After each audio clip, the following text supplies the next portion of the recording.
اعوذ باللہ من الشیطان الرجیم، بسم اللہ الرحمن الرحیم۔ آج کی ہماری ویڈیو جی ایم ٹی سے متعلق ہے۔ جی ایم ٹی کیا ہے؟ کسی بھی ملک کا معیاری وقت اسٹینڈرڈ ٹائم کیا ہوتا ہے؟ معیاری وقت کا جی ایم ٹی سے کیا تعلق ہے؟ اور طول بلد اور عرض بلد کیا ہوتے ہیں؟ طول بلد، عرض بلد اور معیاری وقت کا اسلام میں کیا اہمیت ہے؟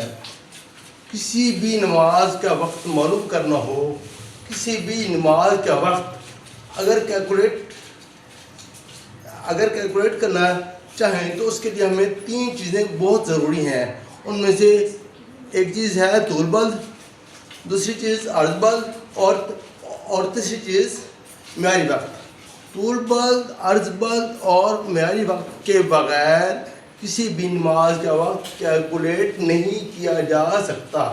تو اب ہم طول بلد اور عرض بلد کے متعلق سیکھیں گے اور اس کے بعد معیاری وقت کیا ہوتا ہے۔ تو آئیے ابھی ہم طول بلد اور عرض بلد کو ہم گلوب کی مدد سے سیکھتے ہیں۔ اوپر والا جو حصہ ہے یہ اس کا نارتھ پول یعنی قطب شمالی ہے، اور نیچے والا حصہ ساؤتھ پول یعنی قطب جنوبی ہے۔ یہ نارتھ پول اور ساؤتھ پول، قطب شمالی اور قطب جنوبی کے عین درمیان میں ایک لائن ہے جو اس گلوب کو، اس دنیا کو 2 برابر حصوں میں تقسیم کرتی ہے۔ تو اس لائن کو ہم خط استوا کہتے ہیں۔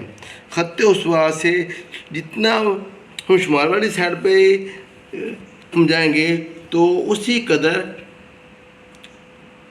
عرض بلد شمالی بڑھے گا، اور اگر ہم خط استوا سے جنوب والی سائڈ پر جائیں تو عرض بلد جنوبی بڑھتا ہے، اور بڑھتے بڑھتے یہ عین قطب شمالی پر آ کر 90 درجے ہو جائے گا، اور جنوب والی سائڈ پر بھی عین قطب جنوبی پر یہ 90 درجے ہو جائے گا۔ اور یہ والا ایک پوائنٹ ہے، ایک مقام ہے جس کو ہم گرین وچ کہتے ہیں۔ تو اس پوائنٹ کا، اس نقطے کا، اس مقام کا طول بلد اور عرض بلد 0 مانا گیا ہے۔ یہ والا مقام گرین وچ یہ عین خط استوا پر واقع ہے، اور گرین وچ کے ٹائم کو ہی گرین وچ مین ٹائم کہتے ہیں، یعنی کہ گرین وچ کا اوسطاً وقت، کیونکہ آدھی دنیا کا وقت گرین وچ کے ٹائم سے پہلے اور آدھے ممالک کا وقت گرین وچ کے ٹائم کے بعد ہے۔ یعنی کہ جو ممالک گرین وچ سے مشرق والی سائڈ پر ہیں ان کا وقت گرین وچ کے وقت سے پہلے ہوتا ہے، اور جو ممالک گرین وچ سے مغرب والی سائڈ پر ہیں ان کا وقت گرین وچ کے وقت کے بعد ہوتا ہے۔ تو ہم گرین وچ سے اگر مشرق والی سائڈ پر جائیں تو اس سے طول بلد شرقی بڑھتا ہے، اور اگر ہم گرین وچ سے مغرب والی سائڈ پر جائیں تو طول بلد غربی بڑھتا ہے۔ اور یہ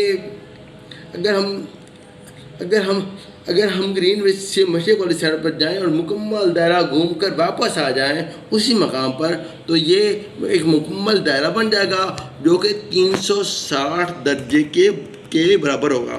لیکن ہم نے اس دائرے کو 2 برابر حصوں میں تقسیم کیا ہوا ہے، تو ان میں سے ایک حصہ جو مشرق والی سائڈ پر ہے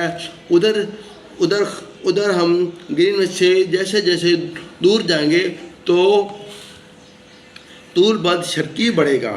اگر ہم گرین وچ سے مغرب والی سائڈ پر جائیں گے تو طول بلد غربی زیادہ ہوگا۔